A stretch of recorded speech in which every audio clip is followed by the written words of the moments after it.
할렐루야. 좋은 날, 복된 날입니다.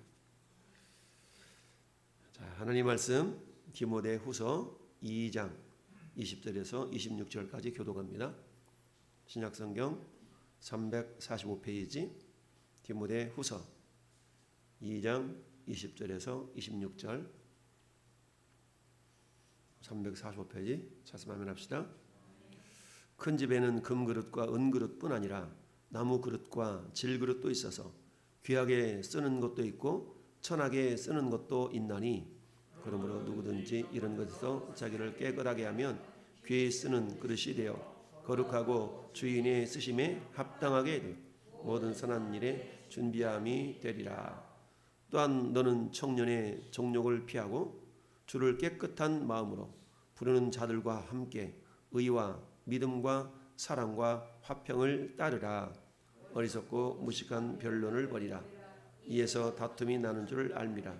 주의 종은 마땅히 다투지 아니하고 모든 사람에 대하여 온유하며 가르치기를 잘하며 참으며 거역하는 자를 온유함으로 훈계할지니 혹 하나님이 그들에게 회개할 주사 진리를 알게 하실까 하며 그들로 깨어 마귀의 올무에서 벗어나 그로 사로잡힌 바 되어 그 뜻을 따르게 하실까 함이라. 아멘. 할렐루야. 한번 고백합시다. 어떻게 쓰임 받을까? 어떻게 쓰임 받을까? 자, 세상에는 다양한 모습으로 사람이 쓰임을 받고 있는 걸 봅니다. 오전에도 말씀드렸던 것처럼 내가 의식하든 의식하지 않든 우리 사람은 크게 두 부류로 인간에게 이 세상에서 쓰임을 받으며 살아가게 된다. 한 부류는 마귀에게 쓰임을 받는 인생이 되어지고 한 부류는 하나님께 쓰임 받는 인생이 된다. 할렐루야. 그렇다면 하나님께 쓰임 받는 인생이 되는데 이왕이면 선하게 할렐루야 귀하게 쓰임 받는 인생이 되기를 바랍니다. 오늘 20절에는 큰 집에는 금그릇 은그릇뿐 아니라 나무그릇과 질그릇도 있다. 여기서 큰 집은 좁게 표현한다 그러면 교회 공동체를 말하고요. 넓게 표현한다면 하나님의 나라라고 볼 수 있습니다. 그래서 큰 집에는 금그릇, 은그릇, 나무그릇, 질그릇도 있다. 그러면 보통 귀한 손님 오셨을 때는 나무그릇으로 대접하겠어요? 금그릇으로 대접을 하겠어요? 이왕이면 금그릇으로 딱 장식장에다가 보관해놨다. 귀한 손님이 오시면 금그릇, 은그릇으로 대접하는 것이 일반적인 상식이겠죠. 나무그릇, 질그릇도 있어요. 나무그릇, 질그릇. 우리가 예수 믿기 전에 제사 지낼 때는 나무그릇, 이 목기라고 해요. 목기. 나무그릇에다 다 제사상 차려서 그렇게 쓰여졌던 그런 모습들이 있는데요. 이 나무그릇, 질그릇, 은그릇, 금그릇이 있다. 꺼졌어. 할렐루야. 자, 근데 큰 집에는 금그릇, 은그릇, 나무그릇, 질그릇이 있다. 저는 여러분들은 어떤 그릇이 되고 싶어요? 금그릇. 이왕이면 금그릇 됐으면 좋겠어. 그러잖아요. 큰 집에 있는데 금그릇이 됐으면 좋겠어. 은그릇도 귀하고 금그릇도 귀하고 나무그릇, 질그릇도 있어. 그렇게 해서 귀하게 쓰는 그릇도 있고 천하게 쓰는 그릇도 있다. 나무그릇. 나무로 된 그릇도 쓰여지기는 쓰여져요. 그런데 이 그릇은 어떻게 귀하게 쓰여지기보다는 그래도 좀 덜 귀한 쪽으로 쓰여지게 된다.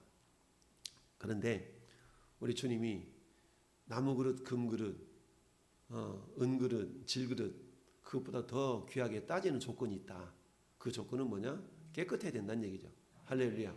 우리 주님은 귀하게 쓰는 그릇 있고 전하게 쓰는 것도 있는데 하나님은 금그릇이라고 귀하게 쓰지 아니하고 그리고 질그릇이라고 천하게 쓰지 않는다는 얘기죠.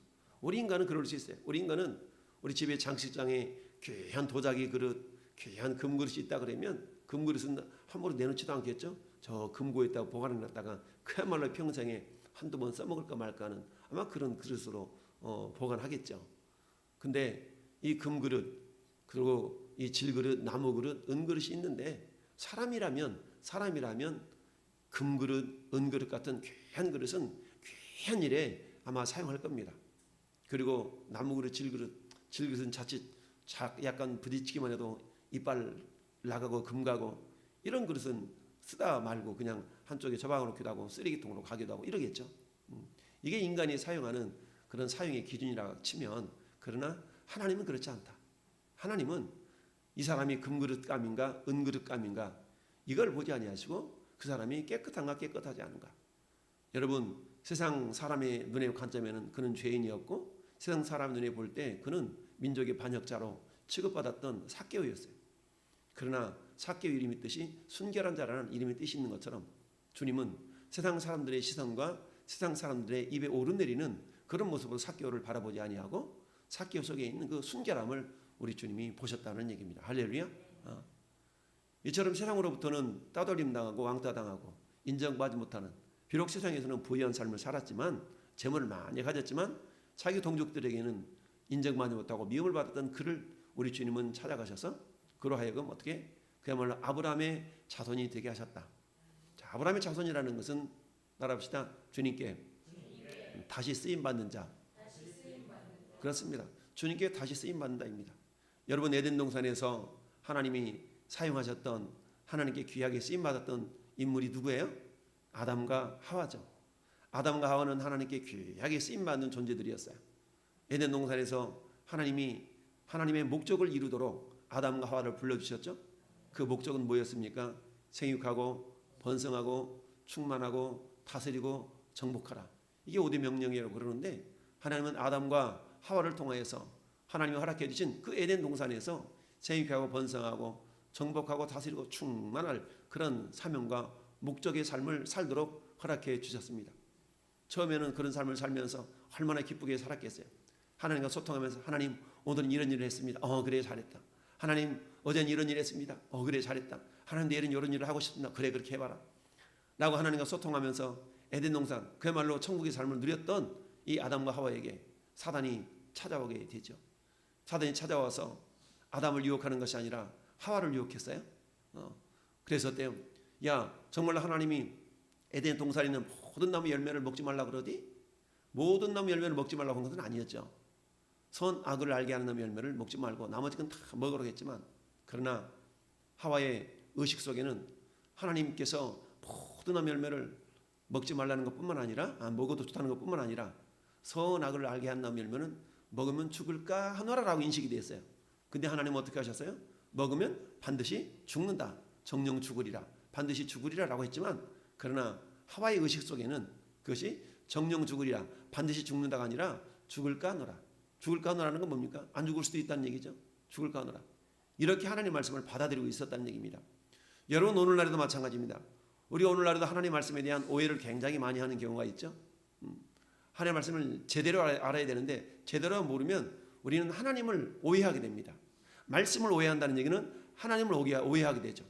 여러분, 아버지가 자식에게 편지를 썼다고 칩시다. 편지를 받아본 아이가, 편지를 받아본 자식이 편지 내용을 오해해서 읽을 수도 있잖아요. 그런 편지글을 오해했다는 얘기는 편지를 쓰신 아버지를 오해하게 되잖아요. 이런 것처럼 저는 여러분들이 하나님의 말씀을 오해한다는 얘기는 하나님을 오해하게 되는 겁니다. 따라서 하나님의 말씀을 제대로 깨달아 아는 것이 굉장히 중요합니다. 할렐루야. 그러나 하나님은 감사하게도 우리 안에 성령님을 보내주셔서 말씀을 제대로 깨달을 수 있도록 우리에게 성령님을 보내주셨어요. 할렐루야. 우리가 부르는 찬송가 366장에도 성령이 우리가 성경 읽을 때 그 속에서 빛을 보게 하소서 라는 찬송의 가사처럼 성경을 읽을 때마다 그 말씀 속에서 빛을 보게, 할렐루야, 빛을 볼 수 있는 그런 은혜가 있다면 얼마나 감사하겠어요. 이처럼 에덴 동산에서 하나님에게 귀하게 쓰임받았던 아담과 하와가 어느 날 하나님이 에덴 동산으로부터 아담과 하와를 추방시키는, 쫓겨남을 당하는 그런 안타까운 일이 발생하게 됩니다. 뭐 때문에 그랬어요? 선악을 알게 한다는 열매를 따먹은 일 때문에 그런 거죠. 선악을 알게 한다는 열매를 따먹었다는 얘기는 뭐예요? 하나님의 말씀을 불순종했다는 얘기죠. 하나님의 말씀을 불순종했다는 얘기는 그들이 더러워졌다는 얘기입니다. 그들이 더러워졌기 때문에 더 이상 하나님께 그들을 사용하실 수가 없었다라는 얘기입니다. 여러분, 사도 베드로가 베드로전서 1장 22절에 이렇게 말씀합니다. 너희가 따릅시다. 진리를 순종함으로 너희 영혼을 깨끗하게 하여,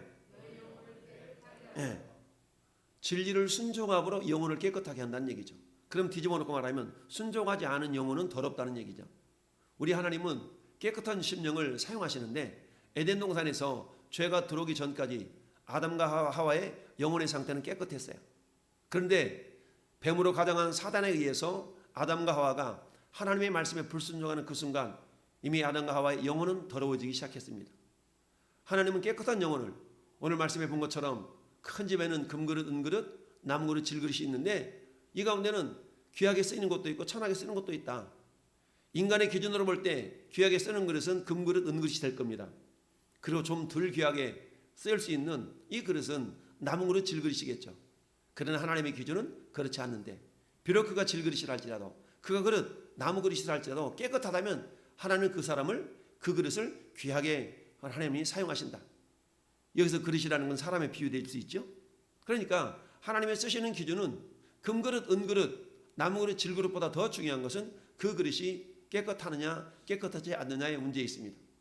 에덴 동산에서 하나님이 아담과 하와를 귀하게 쓰셨는데 그 귀하게 쓰심이 영원토록 영생을 누리는 그런 모습으로 하나님이 사용하셔야 될 터인데 사단에 의해서 귀하게 쓰임받는 그 조건, 귀하게 쓰임받는 그 모습이 한마디로 말하면 방해를 받았고 그것이 훼손이 되어진 거죠.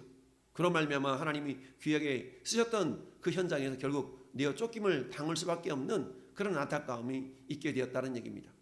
여러분 그렇다면 오늘 오전에 삭개오를 하나님이 예수님이 찾아오셔서 오늘 내 집에 내가 유하여야 하겠다. 속히 내어오라 라고 했을 때 삭개오 마음속에는 드는 생각이 있었을 겁니다.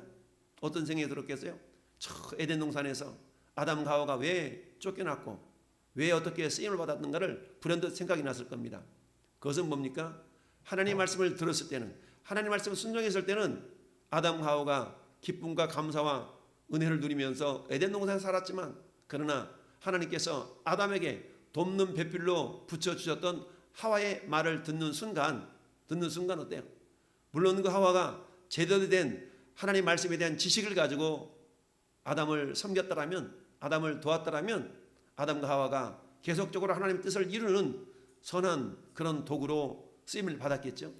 그러나 하와는 이미 하나님의 말씀으로 무장한 것이 아니라 사단에 의해서 그 생각이 정복당했기 때문에 자기 남편인 하와에게 자기도 선악과를 따먹고 남편 하와에게도 선악과를 따먹게 하는 그런 어찌 보면 죄를 짓게 하는 그런 일을 하게 됐죠. 순종으로 영혼이 깨끗해진다라고 사도 베드로가 얘기했는데 그런데 불순종함으로 말미암아서 아담과 하와의 영혼이 더러워졌기 때문에 하나님은 더 이상 아담과 하와를 사용하실 수가 없었던 겁니다. 그래서 어때요? 에덴 동산에서 내어 쫓았다. 그러면 여러분 이처럼 창세 이후로 오고 오는 세대 가운데 하나님 앞에 다시금 쓰임 받아야 될 영혼들은 어떤 영혼이겠어요? 깨끗함을 회복한 영혼이라야 쓰임을 받을 수 있는 겁니다. 할렐루야. 하나님이처럼 하나님께 쓰임 받는 인생, 즉 마귀에게 쓰임 받는 인생이 아니라 하나님께 쓰임 받는 인생이 되기를 원하시는데 내가 알든 모르든 사람은 하나님께 쓰임 받는 인생이든 마귀에게 쓰임 받는 인생이든 둘 중에 하나라고 오전에 말씀을 드렸었죠. 그런데 하나님께 쓰임 받는 절대 조건이 뭐다? 거룩함입니다. 할렐루야.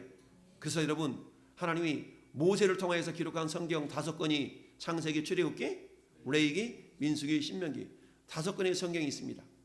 이 5권의 성경 가운데 중심을 이루고 있는 성경이 어떤 성경이에요? 레위기서. 레위기서의 주제는 내가 거룩하니 너희도 거룩하라. 레위기 19장 45절 말씀에 내가 거룩하니 너희도 거룩하라라는 말씀이죠. 한마디로 말하면 거룩이 주제입니다. 이 레위기서를 중심으로 해서 창세기, 출애굽기가 있고 레위기 중심 이후에 그다음에 민수기, 신명기가 기록된 걸 보게 됩니다. 이스라엘 백성들은 자식을 낳으면 가장 먼저 가르치는 성경이 레위기서라고 합니다. 어릴 때부터 레위기서를 줄줄 외우게 하고 모세오경, 창세기, 출애굽기, 레위기, 민수기, 신명기를 암송을 시키는 그 암송 훈련을 하게 되는데요. 그래서 성인식이 되면 보통 남자아이는 만 14살 때 보통 성인식을 행하게 되는데 이때가 되면 아이들은 대부분 모세오경을 암송한다 그래요. 근데 가장 먼저 암송을 시키는 성경이 레위기서라고 합니다. 레위기서. 왜? 레위기서는 한마디로 하면 법이거든요. 법. 기준이라는 얘기입니다.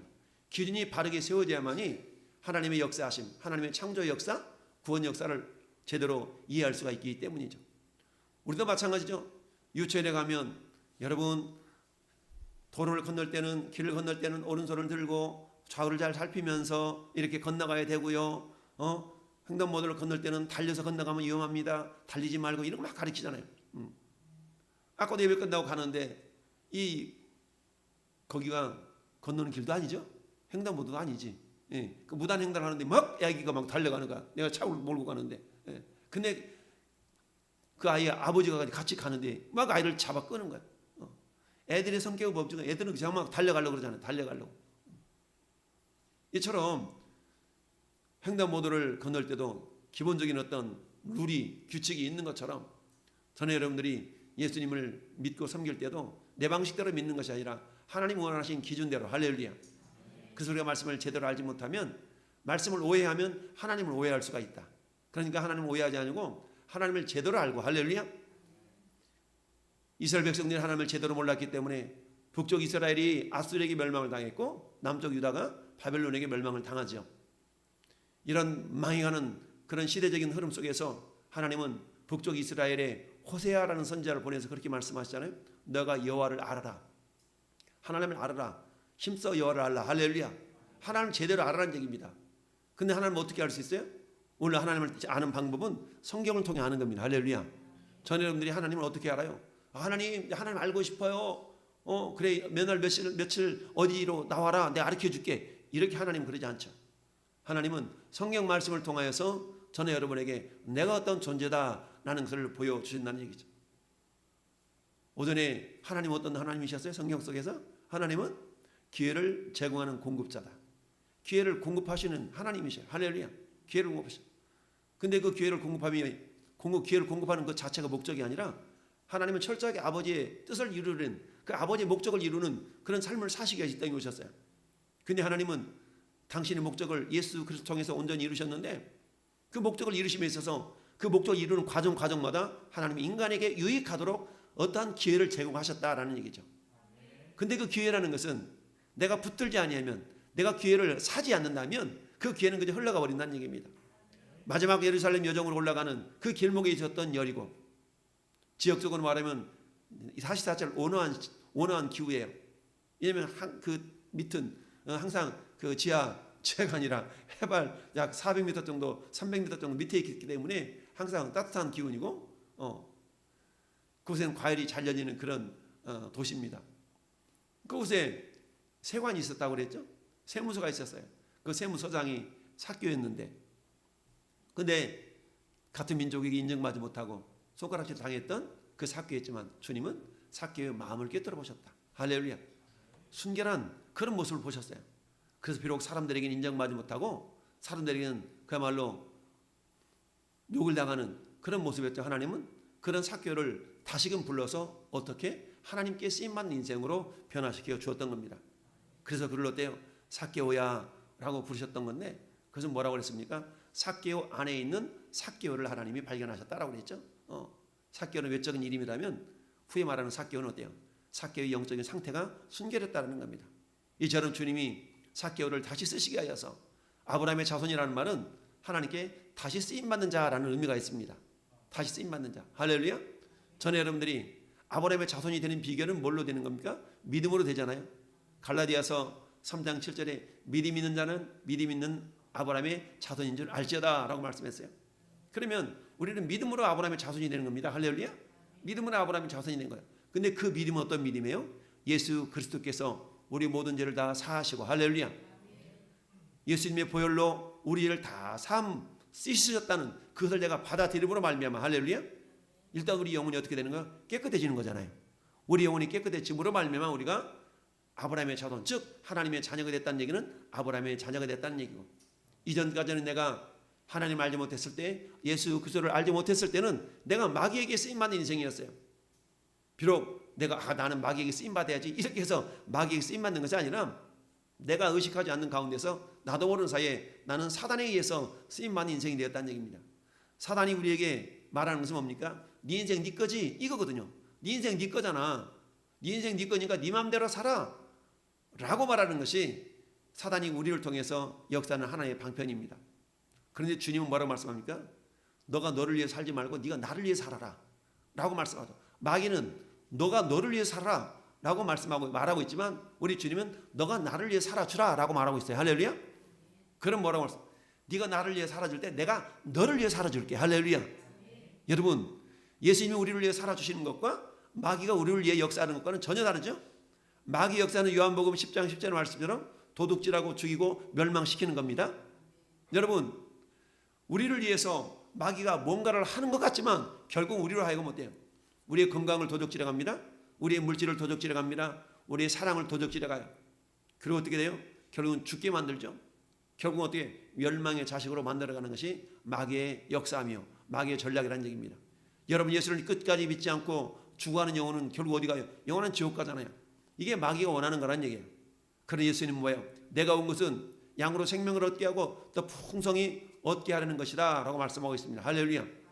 따라서 우리가 마귀는 너가 주인이니까 네 인생 네가 살아 라고 말씀하고 있지만, 그러나 주님은 네가 나를 위해 살아주면 내가 너를 위해 살아줄게. 할렐루야. 이게 영적인 비밀이고 진리이죠. 그렇지만 우리가 주님을 위해 산다는 것이 뭘까요? 우리가 주님을 위해 산다는 것은 오늘 말씀에 나타나 있는 21절 말씀인데요. 우리 21절 같이 한번 읽어볼까요? 그러므로 누구든지 어서 자기를 깨끗하게 하며 귀에 쓰는 그릇이 되어 거룩하고 주인의 쓰심에 합당하며 모든 선한 일에 준비함이 되리라. 아멘. 모든 선한 일에 준비함이 된다고 그랬어요. 선한 일 한두 가지가 아니라 모든 선한 일이에요. 할렐루야. 모든 선한 일이라는 것은 하나님이 기쁘시게 하는 일, 하나님을 기쁘게 하는 모든 일이거든요. 할렐루야. 하나님이 기뻐하시는 모든 일이 선한 일입니다. 여러분, 우리 주님이 우리를 위하여 죽으신 목적을 디도서 2장 14절에 그렇게 말씀하고 있지 않습니까? 디도서 2장 14절에 뭐라 말씀합니까? 예수 그리스도께서 우리를 위하여 대신 죽어주심은 이제는 우리를 하여금 그분을 위하여서 선한 일을 위하여 열심을 볶는 자기 백성이 되도록 하시기 위하여서 예수님이 우리를 위하여 죽어주셨다라고 말씀해요. 주님께서 우리를 위하여 죽어주신 목적, 예수님이 우리를 위하여 죽어주신 목적은 우리를 하여금 주님의 선한 일에 열심을 품는 자기 백성 삼으시기 위하여서 예수님이 죽어주셨다라고 디도서 2장 14절은 말씀하고 있습니다. 오늘 21절 말씀이 그 말씀이죠. 거룩하고 주인의 쓰심에 합당하며 모든 선한 일에 준비함이 되리라. 할렐루야. 딱 준비되어 있어. 스탠바이. 그러니까 이 일도 시키면 그 일이 선한 일이기 때문에 그 일도 잘 감당해낼 수 있고, 저 일도 시키면 저 일도 잘 감당해낼 수 있다는 얘기입니다. 그런데 이 일도 좀 이렇게 좀 해주시겠습니까? 저는 못할 것 같은데요, 목사님. 저 일도 좀 이렇게 좀 하면 안 될까요? 하면 안 될까 아니라 한번 해보실랍니까? 저는 아직 믿음이 부족해서요. 겸손한 말 같지만 믿음이 없는 말이죠. 그런데 주님은 저는 여러분들이 선한 일에 귀하게 쓰임 받기를 원하세요. 할렐루야. 그러기 위한 절대 전제 조건이 뭐라고요? 깨끗하게 되는 겁니다. 할렐루야. 깨끗하게 되는 겁니다. 그런데 성경은 다양한 모습으로 우리의 영혼이 깨끗해지는 비결을 얘기하고 있습니다. 물론 궁극적으로는 예수 그리스도의 보혈의 능력으로 우리가 깨끗해지는 겁니다. 할렐루야. 근데 여러분, 한번 목욕한 자가 목욕했다고 해서 1년 내내 우리 몸이 깨끗해지는 건 아니죠. 옛날 목욕시설이 제대로 되어 있지 않았을 때는 그 부엌에서 큰 드럼통에다가 따뜻한 물 데펴서 1년에 2번 목욕했던 것 같아요. 겨울철에 추석 때 한 번 하고 설날에 때 막 저기 북북 밀어가면서 그렇게 목욕했던 그런 어릴 적 기억이 나요. 명절을 하면 되면 그때 목욕하는 날이야. 그 외에는 추워가지고 목욕시설도 목욕탕도 없었으니까 옛날에. 근데 목욕탕이 생기고 그러면 이제 목욕탕 가서 목욕하고 이런 시절이 다가왔죠. 그러나 그 전까지는 어떻습니까? 부엌에서 막 찬바람 막 풍풍 들어오는 거 부엌에서 물 데펴서 큰 드럼통에 들어가서 막 추워가면서 어머니 손길에 가만히 있어 하면서 그런 어떤 추억들이 있었는데요. 근데 성경은 우리의 겉에 있는 때를 빗기라는 그런 깨끗함을 말하는 것이 아니라 우리의 영혼의 깨끗함을 말씀하고 있습니다. 할렐루야. 요한계시록 7장 14절에도 그렇게 말씀하고 있죠. 내가 말하기를 주여 당신이 하시나이다 하니 그가 나에게 이르되 이는 큰 환난에서 나오는 자들인데 따라서 어린 양의 피에 그 옷을 씻어 희게 하였느니라. 그렇죠. 궁극적으로 우리의 영혼의 깨끗함 가장 근본은 예수님의 보혈로 씻어지는 겁니다. 할렐루야.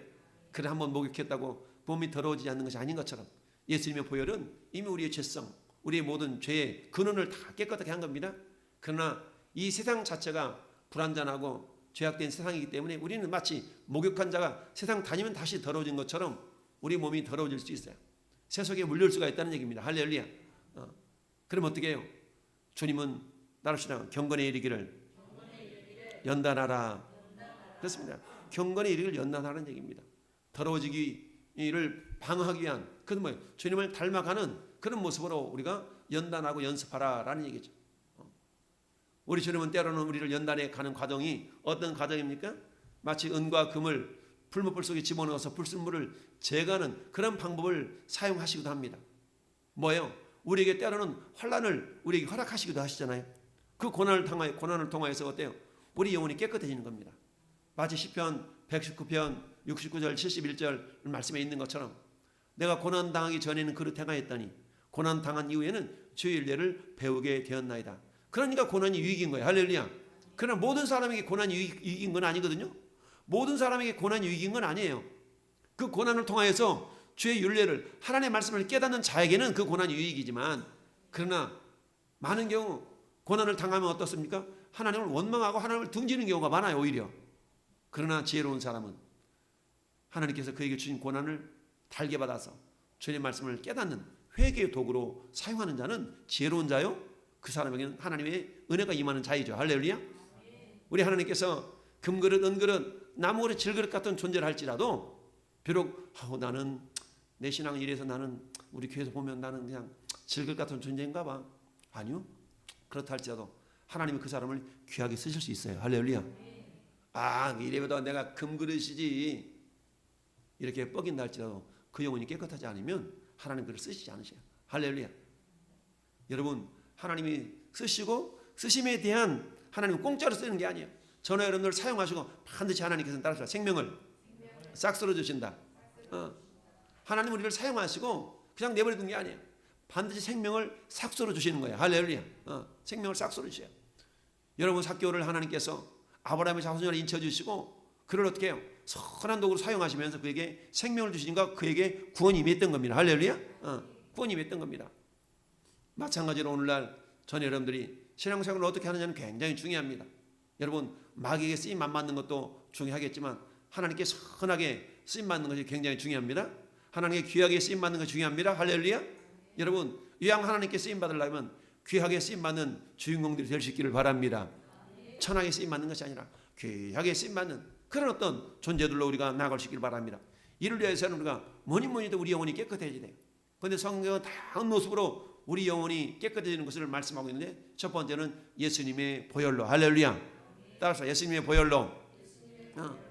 예수님의 보혈로 우리가 깨끗해지는 겁니다. 여러분 구약의 제사를 드리는 그 제사의 모든 현장 속에 있는 그릇들은 어땠습니까? 반드시 피를 뿌려야만이 그 제사에 쓰임받는 그릇이 되었어요. 피를 뿌려지는 피 뿌림을 당한 그릇들만이 쓰임을 받았습니다. 마찬가지로 오늘날 우리가 주님께 쓰임받는 뭐니 해도 어때요? 예수님의 보혈의 은혜가 임하지 않으면 쓰임받을 수가 없습니다. 할렐루야. 그래서 우리가 제일 먼저 배우는 말씀이 어떤 말씀이에요? 보혈의 축복. 축복의 보혈의 말씀을 먼저 우리가 배우잖아요. 왜? 주님의 보혈이 내게 임해야만이 내가 주님께 쓰임받는 인생이 되거든요. 할렐루야.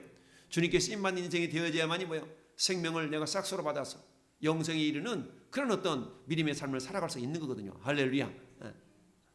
첫 번째는 예수님의 보혈로 우리가 어떻게 된다? 깨끗하게 된다. 할렐루야. 그렇다면 두 번째는 어때요? 내가 깨끗해지긴 이미 보혈로 깨끗해졌는데 세상 자체가 불완전한 세상이기 때문에 어때요? 우리에게는 다시금 더러워질 수 있다는 얘기입니다. 그리고 더러워진 것을 어떻게 깨끗할 수 있는가? 디모데전서 4장 5절을 보니까 하나님이 지으신 모든 것이 선함에 말씀과 기도로 거룩하여 짐이라. 감사함으로 받으면 버릴 것이 없는데 말씀과 기도로 거룩하여 짐이라. 할렐루야.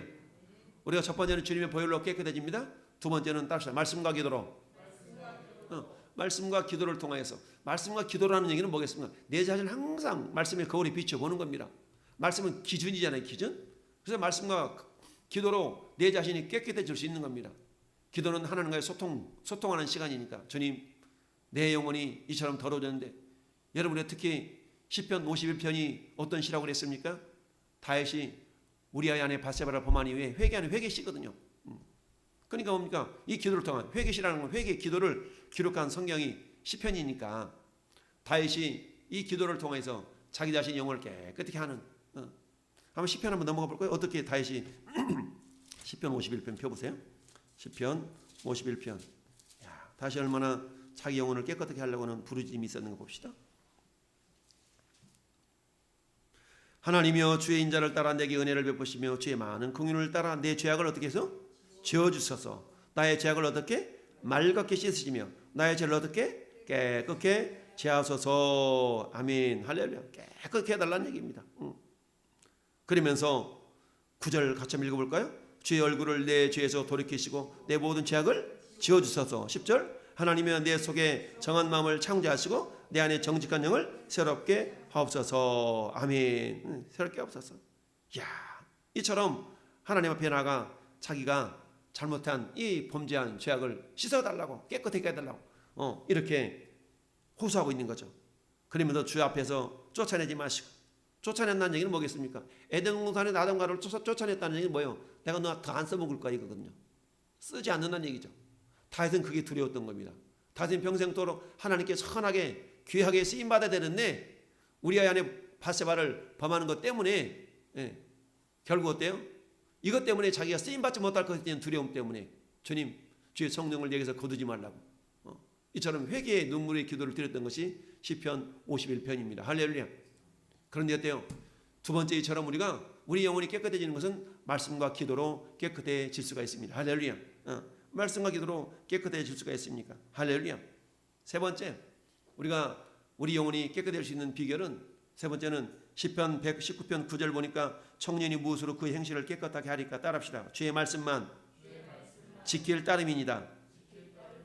주의 말씀만 지킬 따름이니다 라고 말씀하고 있습니다. 주의 말씀만. 무슨 말씀입니까? 무슨 이야기입니까?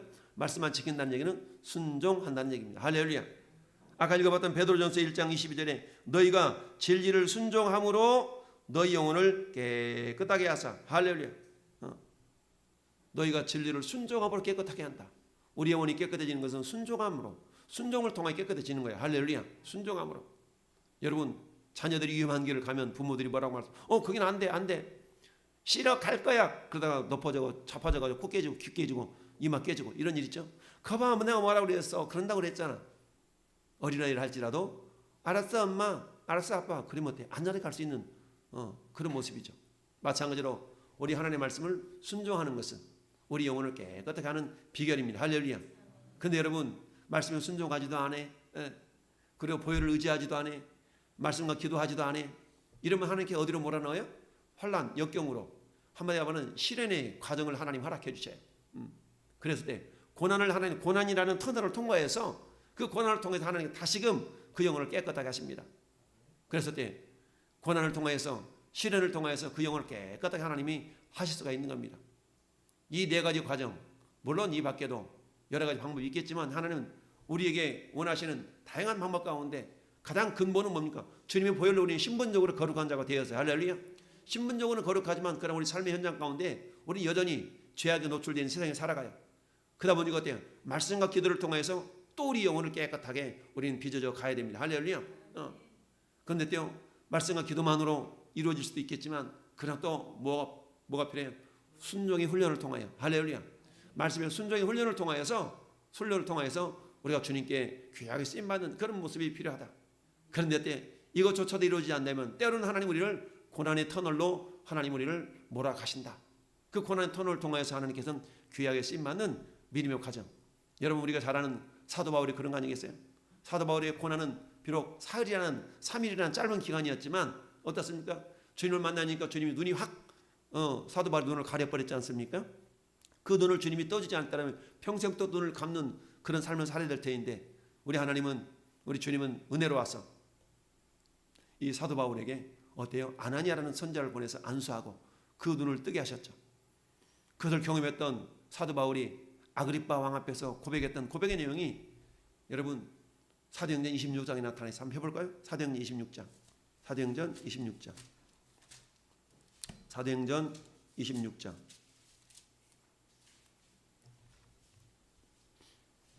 자, 아그리파 왕 앞에서 자기 자신을 주님을 만난 것을 변호하는 건데, 자 14절, 15절, 16절, 17절, 18절인데요.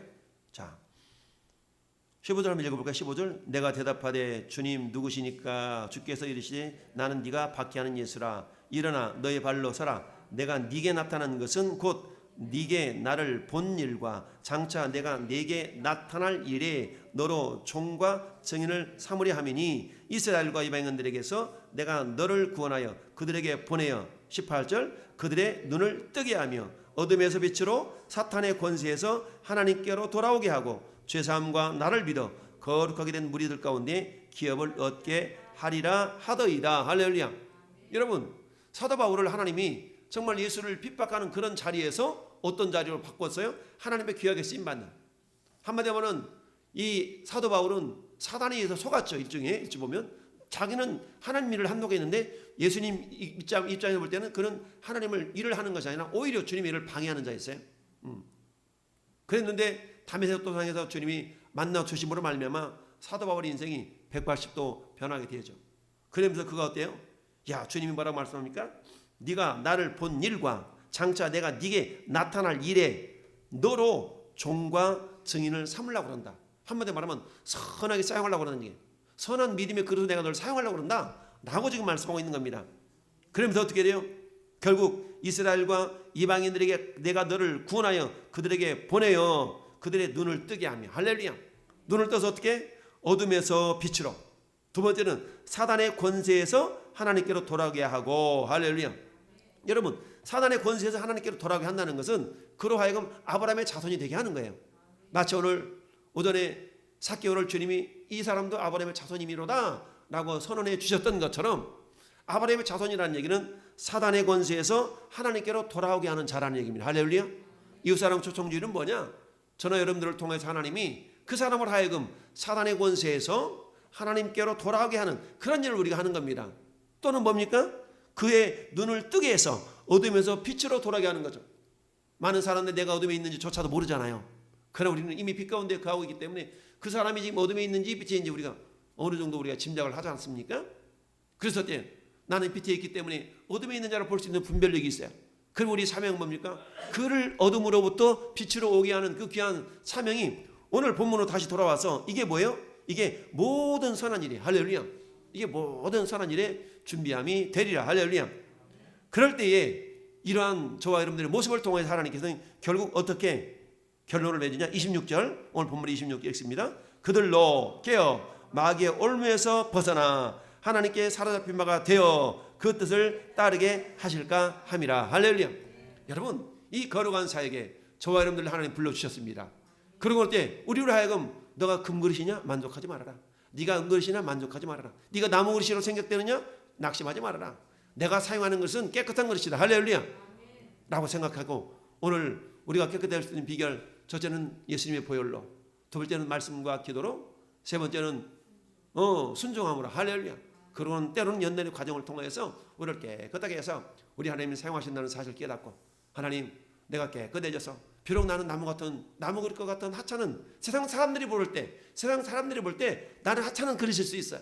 그러나 하나님은 그걸 기준 삼지 않는다고 그랬어. 우리 하나님 눈에는 네가 나무 그릇이나 낙심하지 말아라. 내가 너를 귀하게 쓰구노라, 할렐루야. 내가 너를 귀하게 쓰리라, 할렐루야. 그러나 비록 그가 금과 같은 그릇이라 할지라도 깨끗하지 않으면 하나님은 쓰실 수가 없다. 전시용으로밖에 쓸 수 없다.